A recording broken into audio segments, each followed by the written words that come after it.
পরশু 5 লাখ দিব আর বাকিটা দলিলের সময় দিব কইছে। আজ চাইছিলাম তোরে টাকাটা দিয়ে আমু, শরীরটা একটু ভালো লাগতেছিল না, এর লেগে আর যাই নাই। ভালো যখন লাগতেছে না একটু বিশ্রাম নে ভাই। তেমন কিছু না, এমনি ভাল লাগতেছিল না, এর লেগে দোকান বন্ধ করে বাড়িতে পড়ছি আর তো ওই দিকেও যাইনি। আচ্ছা তাহলে পরশুদিন দেখা হইব ভাই, তুই বিশ্রাম নে। তো আফা তোর একটা কথা কই, কিছু মনে করিস না। দুলাভাই কার লগে ব্যবসা করে কি করে একটু খোঁজ খবর রাখিস, আপদে কুপদে যেন টাকা পয়সা খরচ না করে। না রে ভাই, তোর দুলাভাই এমন মানুষ না, বেকার তো, এর লেগে একটু আড্ডা দেয়। তোর তালুর মুক্তিযোদ্ধার টাকা দিয়া আম্মা কোনো মতে সংসারটা চালায়।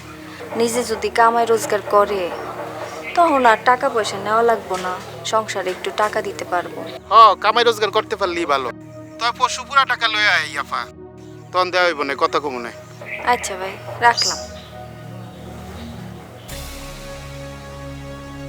কি ব্যাপার, এমন বোম্বা জারিস কেন? তোমার এই আল্লাহ দেখে না আমি আর বাঁচি না।